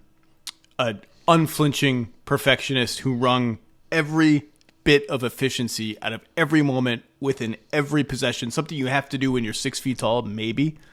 The only player that I can remember who cajoled a referee into calling a technical because a player on the other team had his jersey untucked, and of course it was at a critical moment of the game. I love Chris Paul. I've always loved Chris Paul as a player. So this one is tough for me. The retirement, the end being here. I'm not, I'm going to miss Chris Paul. You feel old? Do you feel like this says something about you too? You were a young pup when Chris Paul came in the league. You weren't even really an NBA reporter yet. Yeah, we're going to talk about Chris Paul like 2008 to 2011 when the knee injuries were just starting or hadn't really hit yet. That dude could freaking fly. And we're going to talk about that guy, the MVP. But obviously, all-time great player, no championships, signature playoff moment on the good side, basically a buzzer beater to win Game 7 of a first-round series against the San Antonio Spurs, defending champion San Antonio Spurs, the greatest first-round series ever played. A first-round series still, nonetheless, not a second-round series, not a conference finals, etc. Greatest moment in Clippers history as well. Like, for real. Not even close. Definitely 100% the greatest moment in Clippers history. We don't need to do the Clippers detour. I'm just telling you, it's number 1. All-time, and I don't even know if we can get to 5. The Terrence Mann game is like top 3. Sure.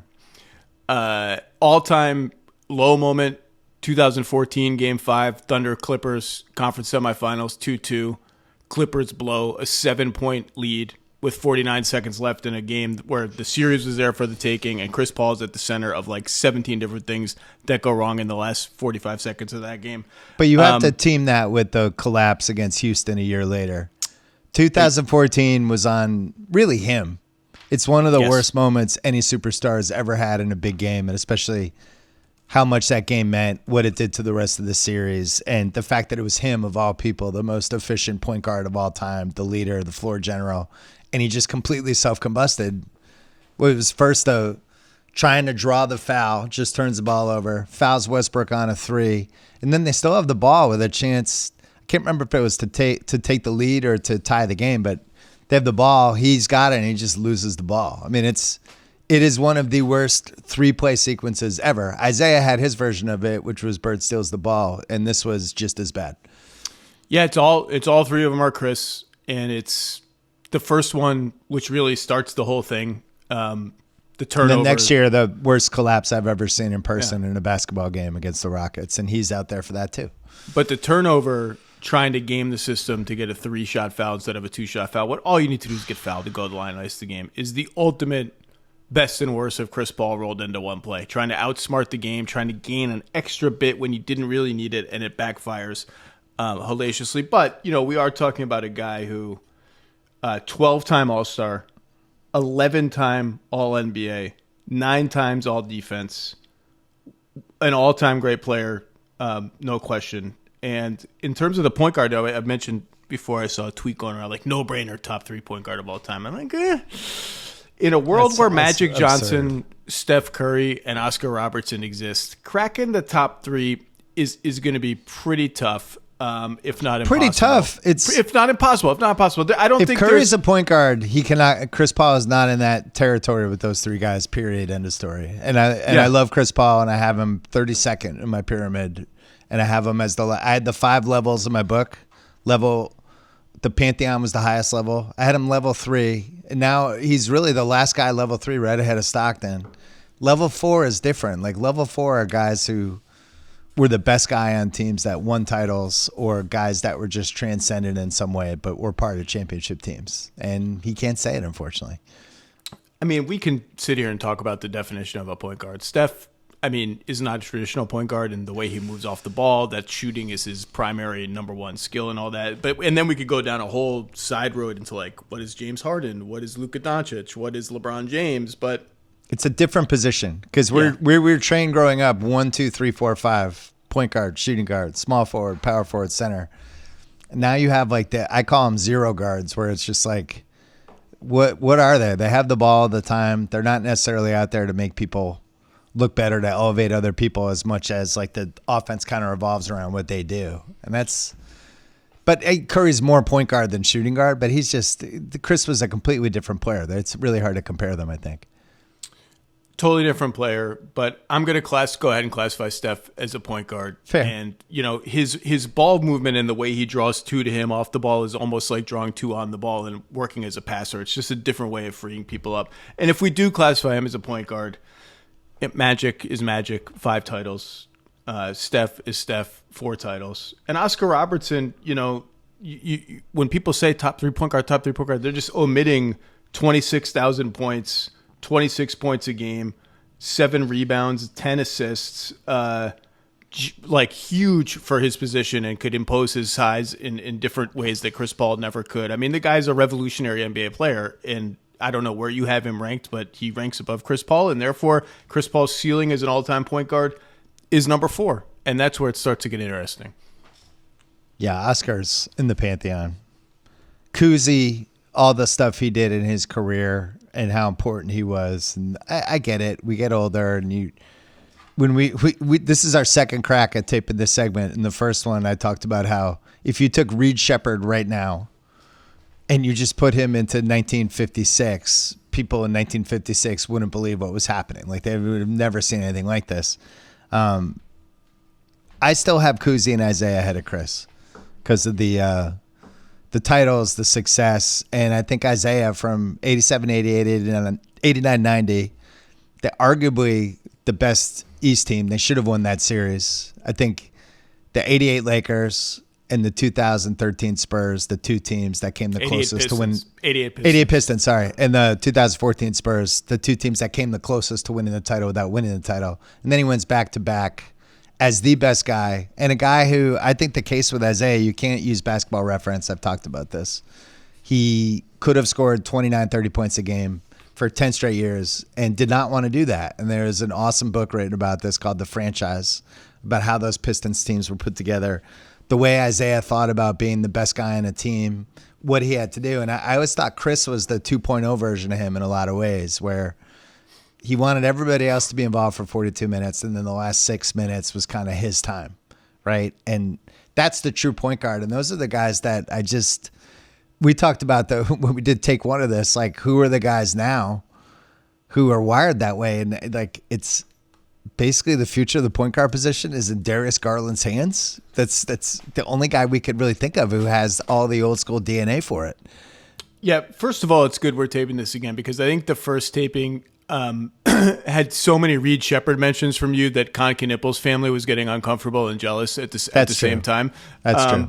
But yeah, we talked about like who is the closest analog to this pass first, Stockton, whatever kind of point guard, and we both instantly landed among like high level players on Garland more than anybody else, and and then Halliburton I think is the other one. We kind of he's injured, he's sort of out of sight, out of mind, and he is a little taller and moves a little differently and is like just a different sort of frenetic get off the ball, get back on it, move around kind of point guard. But he sort of fits the bill.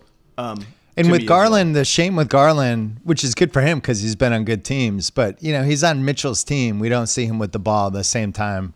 Like he would have been a really fun Spurs piece. They went for Fox instead, and Garland wasn't available, but to kind of give him his own team and engine. But yeah, the guys that come into the league now are built like Dylan Harper is a great example. I don't really know what Dylan Harper is. I love Dylan Harper.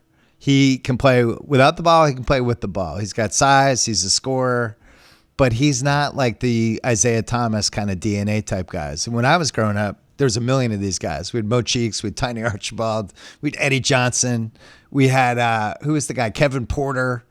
John Lucas was great at this. Isaiah, obviously, but Michael Ray Richardson. There were all these dudes who you give them the car keys, they drove the car, they got everybody involved, and then the position has shifted a little bit. And Chris was, I think one of the reasons he was called the point guard was he was the last kind of piece of this legacy, right? You look at who he came into the league, who his class was, Westbrook, Derrick Rose, these people that were like scorers and point guards at the same time. Chris was always, his best game was always like 16 points, 13 assists. He was 8 for 12. 3 steals. Somebody on his team had 39 points, mostly because Chris was getting him the points. But he was a driver of a fancy car. Let's just go through the playoff stuff, because to me, Chris is in the bucket with. It's a very, with all due respect to Russell Westbrook and Gary Payton, who are both great, but I think a class a little bit below this conversation. There's this bucket of guys of CP, Nash, Stockton, Isaiah Thomas, Jason Kidd. Those 5 guys. All of whom brought something different as like their main strength to the table, which is why it's fun to throw those 5 together. Isaiah, 2 championships and a finals MVP. That's, Jason Kidd has the 1 title as more of a supporting player. But Isaiah, sort of winning at the highest level, has all these guys beat. Nash, obviously. Kidd with the 2 straight finals was on a team where the second best guy was Kenyon Martin, the third best guy was Mutombo, the fourth best guy was Kerry Kittles. Totally transformed a moribund franchise in one of the all-time great trades from the Nets' perspective anyway. Was at his prime the most terrifying fast break force in the entire league, and 2 finals. And an unbelievable defender, but in the running for best defender of that position, right behind Peyton. 9-time all defensive player, Jason Kidd. Chris Paul also 9 times. And by the way, those 2 finals, the Nets, the Lakers ran them over. That Lakers team ran everybody over in the playoffs. Spurs did not. Spurs was 4-2 and pretty close to going 7, with Duncan, Apex Tim Duncan getting involved. All tapes have been destroyed. That series was hard on the eyes. Not a lot of fun memories of the 03 finals. Nash, obviously, no titles. Stockton, no titles, but Nash, 2 regular season MVPs. And as you've pointed out, spearheaded an iconic team that changed the NBA. And that has to matter.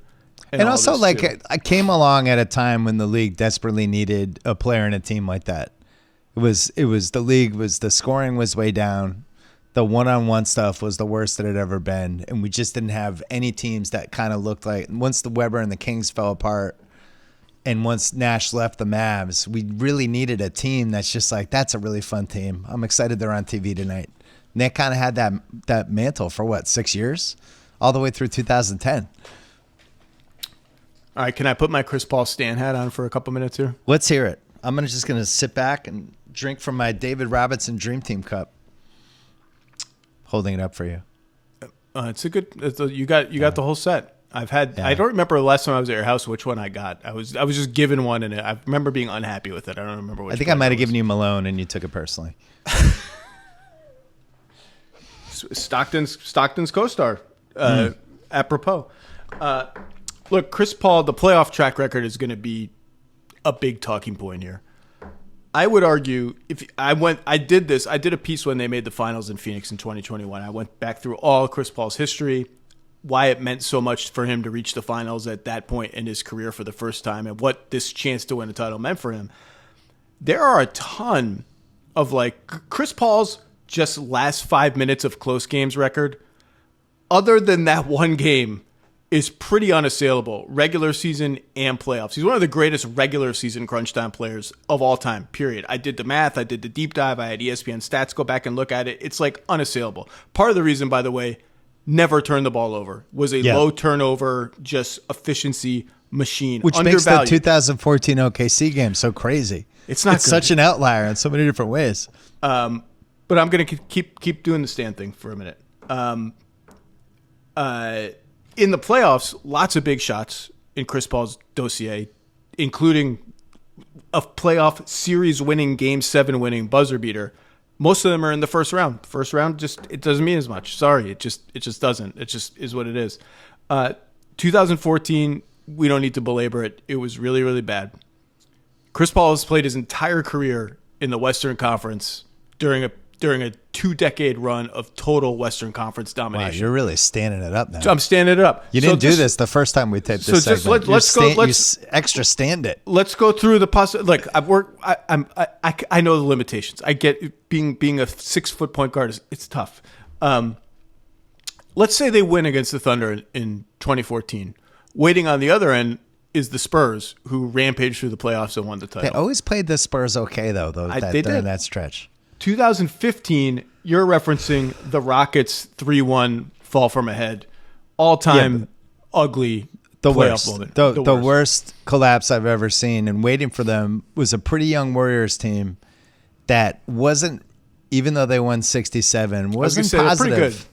I know, but wasn't positive they could put none of us were positive they could put those 4 rounds together. All the old school NBA guys were like, you can't win a title shooting jump shots. They too All small, that stuff Ernie. was happening. They too small. Memphis goes up 2-1, right? We had concerns, and the Clippers, who had beaten them the year before, I think would have been pretty comfortable going against them. They didn't really have a bench. They were putting a lot of miles on Blake Griffin at that point, but I think it would have been a really good series. Could have been. They also were down 2-1 to the Cavaliers in the finals without Kyrie Irving and Kevin Love, those Warriors teams. But, okay, the Rockets series. First of all, Chris Paul missed the first 2 games because he was dealing with an injury. He played that last game against the Spurs on like 1.5 legs. He missed the first 2 games. Second of all, last 3 games, game 5, obviously they're all losses, 22-10 on 9 of 16. Game 6, 31-11 on 10 of 19. Game 7, 26-10 on 9 of 20. I would argue not the problem for the Clippers in the Rockets collapse, but he's on the team. He has to own that. And then other years, like there's just injuries galore across the Clippers thing. The Suns-Bucks finals is a strange one, as you've talked about. It's worst one's 18 is the worst. 18 is the one you can't ding him on because he gets hurt right as they're winning game 5. And it was the classic, we were driving the car 110 miles an hour with the RPMs at 5. Let's hope we can get to Vegas without the car breaking down. And they were like in that part of the drive where you can see the crappier casinos before you get to Vegas. And he broke down. And they couldn't sustain it. But that team won 65 games. And, I know that's the team when Daryl's on his deathbed. That'll be the series he thinks about. Other than wondering why Ben Simmons couldn't make a free throw anymore. Or pass the ball to Matisse Thybulle. You're talking about the 2018 Rockets, built to play the Warriors. Switch everything, play PJ Tucker at center, Chris and James Harden together. Chris Paul pulls his hamstring at the very end of Game 5 with the Rockets going up 3-2. They have home court advantage. They have Game 7 at home. Andre Iguodala also hurt in that series too. But they lose Game 6 and Game 7. Game 7 is the one they miss a gazillion threes in a row, 27 in a row, I think. That was the missed 3 weekend because that was when the Celtics missed 130 threes in Game 7 against Cleveland. Easily could have won the title that year, didn't win the title. So this is me standing for a guy who's going to get dinged as never won the big one and defining moment, arguably a blunder, a series of blunders, one as bad as the other. But when you stack him up against these guys, that's going to be the Isaiah Thomas trump card, Jason Kidd trump card. I think there's a case when you consider how great he was defensively compared to someone like Nash, how he was a more prolific scorer than either Stockton or Kidd, and the longevity stats that he has over Isaiah Thomas. And you're going to point out that Isaiah played in a much more physical era, which is not kind to small guards in terms of their longevity. I think you could make, and the advanced stats, of course, love Chris Paul, and you're going to tell me to throw those out. I get it. Well, I already told you this in the first time we recorded this, and I also, then it was lost to history. You are the. I think you destroyed the tapes. You are the. I didn't. You are the perfect amount of years older than me to have actually appreciated Isaiah Thomas in real time. I'm 48, so I was, 8, 10, 11, 12, 13 when the Pistons are dominating the East. So, I'm watching, but not with the kind of eye that you, older than I am, are watching. I I need to go back and watch some of those Isaiah games again, because 87-90, just a dominant team that easily could have won 3 titles and easily could have three-peated from the over-under 88. was 2.5. Yeah. And they end up winning 2. And what he did in Game 6 against the Lakers with the sprained ankle is one of the great moments in the history of the league. I just think he was a better scorer when he had to be than Chris was. They were equally tough. They were equally tenacious and crazy. And the difference is, in Isaiah's era, nobody shot threes. Isaiah led the league one year shooting 29% from 3, which is crazy. That was the league-leading percentage. And everything had to be around the rim or little pull-ups, and they would just beat the hell out of anybody, right? And I think one of the things that's crazy about Stockton and Chris Paul compared to everybody else was just all these point guards would die after 12, 13 years. It was like their careers were over, and it's like going off a cliff. Little guys, their bodies would break down. Chris's body certainly broke down in a bunch of playoffs. Chris's longevity, the thing that really helped this case, we did the Book of Basketball pod about him, and I think I had him 42 when we did that. The Suns playoff run reinvented him a little bit, because what he was able to do at that age, he's in his mid-30s at that point, and he's second best guy on a finals team. Now, you go back and you actually dig into the 21 finals, and what was it? Round 1, Davis gets hurt midway through the series when he's just torching the Suns. Round 2, they play Denver. Jamal Murray's gone. Round 3, they play the Clippers. They had just lost Kawhi, right? And that's really probably the closest the Clippers got to making a finals was that team. And then they go against Milwaukee in round 4, but it was a great run. It cemented him. It cemented him as a top 35 guy. I think it vaulted him past Stockton for me, but they didn't win. And unfortunately for him, the question I have with him, he had the ball all the time, especially when it got to these let's finish the game kind of moments. Was he the guy you wanted finishing the game, or did he have to rely on somebody else to kind of get you over the hump? Whereas Isaiah could finish the game. We talked about when we did this the first time, Chris had that shot that nobody figured out how to block for 18, 20 years. The left to right stop at the right side of the foul line, jumper falling away. And he just made that for almost 2 decades, and nobody knew it was coming ever for some reason, even though anyone watching knew it was coming. So that was kind of his go-to thing. But I think the smarter teams would put bigger guys on him, or they would kind of plant in that spot, and at some point he would have to rely on somebody else. And it usually didn't go well. Putting size on him was a trump card that started, like Tony Allen had some success against him in those epic Memphis Clippers slugfests, and it was just, this is just life as a smaller point guard. If you can envelope him in size, it's harder for him to get that shot off. He's got to fade an extra little bit, tilt an extra little bit on that snaking sort of. What do you think? He was 5'11"? What's he actually? 5'11"? I'm 5'11" 3/4. I try to claim 6 feet, and I'm not. I've stood next to Chris Paul many times. I think I'm like as tall as Chris Paul. I think he's 5'11". I'm 6'1.5", and I felt like I was 2 inches taller than him. But this is one of the things with point guards, like the wear and tear of that position with these little guys. And he broke down. You mentioned how he was hurt in 2015, came back 2018. He was hurt. There's a Clippers playoffs. It was either 16 or 17 where him and Blake are 16. hurt at the same time. There's a couple you kind of zipped through the playoffs, but they're up 3-2 against the Spurs in 08. They blew Game 6 against Memphis in 12. They lost 4 straight to Memphis in 13. They lost the Game 7 home in 17. 2019, no KD. They lose 5 and 6 to Golden State without KD. That was bad. That was an embarrassing. It felt like it was kind of over for that iteration of the Rockets anyway. And, there was shelf life is the wrong word.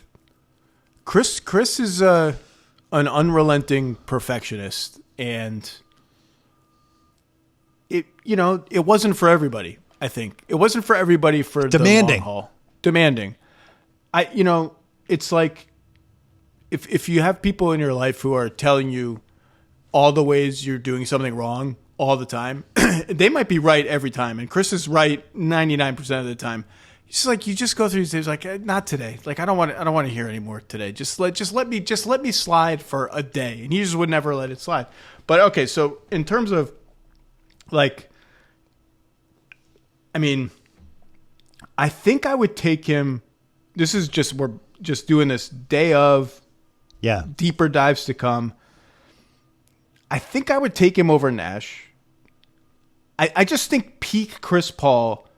9 times all defense. You talk about these little guards who just like get up in your shit if you were a bigger guy trying to post him up. Just get under you, get your hit, get his hand on the ball, just be annoying. Peak Chris Paul is a two-way player. I think I'm taking a little bit above Nash and a little bit above Stockton, and I think even a little bit above Kidd, despite the size advantage Kidd had over him. Something that Jay Kidd used it occasionally, working out of the post, working inside out, but not at a domineering level. Isaiah is where it gets tough because of the playoff success, but maybe I'm wrong. Stockton, all-time leader. I think you're right on those. But you think I'm right on those? Well, because here's the thing. Kidd got traded 2 times before, and as he was hitting his prime, one for some off-the-court stuff. I think Chris Paul, if the New Orleans thing doesn't play out the way it does, nobody's traded that dude for 12 years. It's like a miracle to have a guy like that on the team. Just like Utah never would have traded Stockton. Detroit never would have traded Isaiah. Nash, Dallas. Now Nash went up a level after Dallas got rid of him. But Phoenix and Dallas did trade Nash. So, I just feel like Chris was always unassailably. You knew he was the guy. It's funny, like, there was this weird Darren Williams rivalry for a while where there was, like, remember that was an argument. I was always in the Chris camp. But there was some Darren Williams people. Because Utah owned them head-to-head. It was part of the... Yeah. I'll say this, because I feel like I've been slightly too negative, and I don't want to be negative on Chris Paul because I loved watching him. And when he showed up in the Clippers, it was just incredible. Watching him go into the games, the thing that stood out versus league pass and just watching someone on TV was how much he cared about the minutia of everything happening in a game, how demanding he was, how... the way he would work the refs, the coach, he always seemed like he was in a bad mood. I remember writing a column about him. So I was so transfixed watching him, how he would get this look on his face every once in a while. And he'd be like, oh boy, here we go. And he would just start stomping around and he just would go into this competitive, crazy fury in a good way. And it was just like the guy was a borderline psycho, like just really wanted to win at the expense of everything. That was great. That same 2012 Olympics, which is one of the best games I've ever been to when they beat Spain, gold medal. LeBron's waiting to come in for 5 minutes. They were 4 minutes. They can't get him in because the thing at some point it was like, wow, we might lose this game. Who do we totally trust completely? And one of the only things I knew was like, I just want Chris Paul to be in charge of everything. Can Chris Paul just run this? Can he just be in charge? And I think that matters. I think the 2012 Suns thing, which Nash was never able to really pull off in 2010, right? He came like the old point guard, kind of pulling a team. 2021 Suns. 21 Suns, I think, was great for him. And then, the what if of the Lakers. I was waiting for this. I was waiting for Conspiracy Bill to check in for the sliding doors all time. I had it all written down from the Book of Basketball Pod. Lob City never happens. Trade. Lob City never happens. Houston doesn't get Harden. Harden stays in OKC for the 13th season. Maybe they win. Dwight doesn't go to Houston. Phil Jackson maybe stays with the Lakers. The Lakers never trade for Nash. Maybe New Orleans is too good. And with the trade that they get, they don't get AD. Maybe Doc Rivers stays in Boston. Maybe Kobe doesn't break down if he has Chris Paul. Like you could go 40 different. It's the second best what if after Draymond punching LeBron in the balls of at least the last 15 years. I saw you rank that number 1 on your sliding doors. And it should have been. The permutations are just starting with, not to get sidetracked here, but starting with, I mean, it's a 0% chance Durant goes to the Warriors. 0. If they win the title. It's not one of these things like, well, if this or that. Stone cold 0%, he's not going to the Warriors. Where does he go? Maybe nowhere, as you have posited. Maybe he signs with OKC for 1 year. Doesn't go to Boston. I think he just re-signs for a year and figures it out. Because, like Boston was in there, and it didn't feel like that Westbrook was a match doesn't win him. the MVP. We never have that argument. Miami was in there with Durant. Washington never got in there. Lakers never got in there. It felt like there was that he has been perpetually in search of the correct solution. All right, let me just go. All of these guys are unbelievable. Isaiah and the Pistons have this run. 87, they lose to Boston on the Bird steals the ball and passes to DJ when it looks like they have Boston on the ropes. And Isaiah throws that inbounds pass, the lollipop to Lambeer, that Bird steal. That's his version of the 2014 OKC game. 88, they make the finals against the Lakers. And they're better and should have won. An all-time flashbulb game, 43 points on one ankle in Game 6. They lose in Game 7 on a foul that may have not have happened, sending Kareem to the line. It's a shaky call. Outrageous. It's a shaky call. It's beyond shaky. It's outrageous. And then the fans charged the court when they were down 3, and they weren't even able to get the three-pointer off. 89. It's fine. We swept it all under the rug because the Lakers need another title. 89 and 90, they win.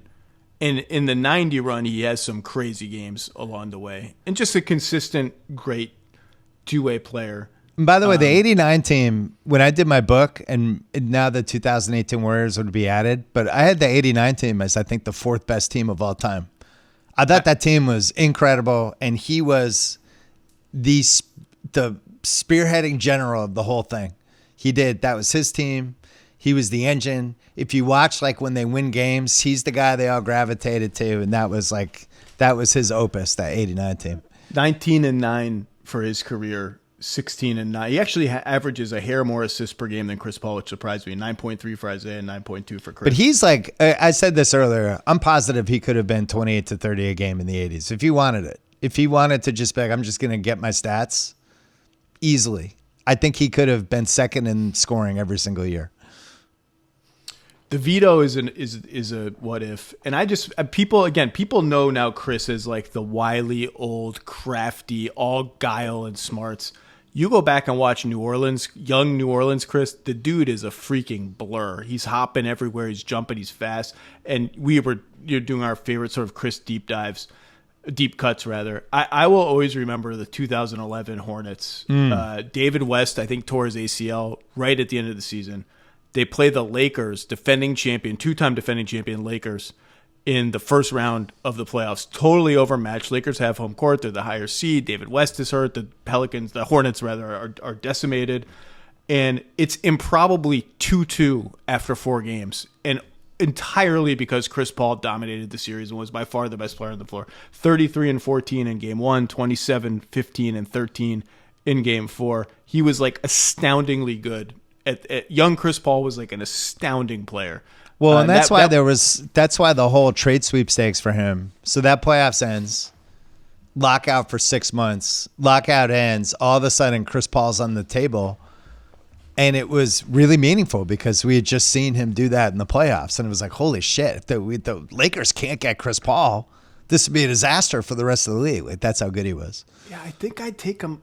Look, Nash, Stockton, Kidd, they're all incredible. Size, obviously, a limitation for Chris. I think he has a case over all those guys. I frankly think he has a case over Isaiah Thomas, but I'm tabling it. I told you one of my offseason projects is going to be I want to go back and watch some of the 89, 88, 90 peak Isaiah games to refresh my memory about him. But you can't put him against the holy trinity of Steph, Magic, and Oscar. Those are the top 3 point guards. Or Kuzi, in my opinion. Well, Kuzi, I just don't know. I just don't know what to do with guys from that era. That's fine. There's another what if with him. Oh, boy. I talked about in the book of basketball. I was furious as this was happening, where Chris Paul didn't go in the top 3 picks in 2005. But he was the best basketball player coming out of college, and everybody knew he was. And I remember writing about it at the time. I just thought, Milwaukee takes Bogut. No, he went fourth. He went fourth. Right. Milwaukee takes Bogut. Atlanta has Joe Johnson and Josh Smith. He's playing in the ACC. They need a point guard, and they took Marvin Williams. It's like an all-time, I can't believe they passed on him. In the moment, it was unbelievable. Now it seems worse.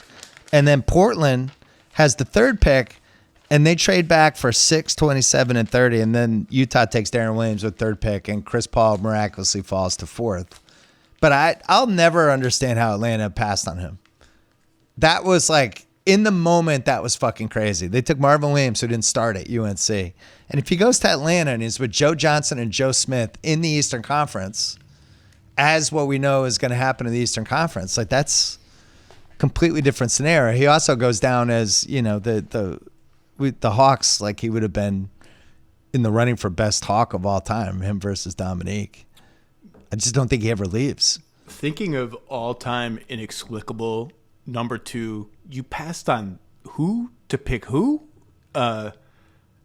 This has reminded me, maybe you should just not pick anyone named Marvin number 2. Marvin Bagley III is the other one. The Kings passing on Luka to pick Marvin Bagley III. Just every public rationalization of that was like, what? What? Why? In general, picking 2 is a dangerous number. Dicey. 3 is always seems like it's a better spot than 2. All right, we'll do a more. What, you got something else? I just think the amount of the longevity that he had is the best case for him. Other than there's advanced metrics that as the years pass are going to be awesome for him, right? And I just like one of the reasons I wrote my book way back when was I wanted to make sure we didn't get carried away with Karl Malone 50 years after he retired, where people are like, whoa, Karl Malone, are we sure he wasn't the best player of that entire generation? Like, statistics are great. They only go so far. Chris's statistics, his advanced metrics at a time when advanced metrics was taking off, Sloan Conference, all the numbers we had starting around 08, 09 going through, and Chris was like the poster boy for that stuff. And I think that really helped him, which isn't his fault. I think it's a good thing. But I think the advanced metric stuff, that's how the point guard stuff started. But, you know, unfortunately, the playoff stuff is going to be the but for him that we always mention. Should also mention Stockton, 5-time All-Defense. So I wanted to at least give him the credit too. All right, we'll do a more complete version of this as the year winds down. Who knows? Maybe Bill. Maybe there's a storybook ending here for the Clippers and for Chris Paul. They're only 5-12. There's a lot of season left. Kawhi's back. Like, we can't give up the dream.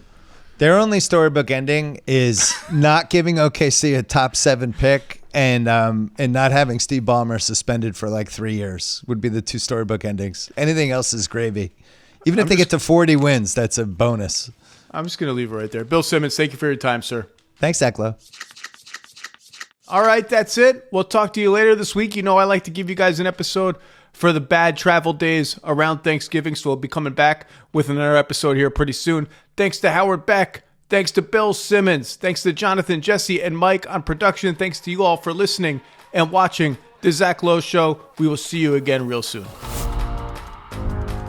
Must be 21 or over and present in select states. For Kansas, in affiliation with the Kansas Star Casino, or 18 and over and present in D.C., Kentucky, or Wyoming. Gambling problem? Call 1-800-GAMBLER or visit rg-help.com. Call 1-888-789-7777 or visit ccpg.org/chat in Connecticut or visit mdgamblinghelp.org in Maryland. Hope is here. Visit gamblinghelplinema.org or call 800-327-5050 for 24/7 support in Massachusetts, or call 1-877-8-HOPE-NY or text HOPE-NY in New York.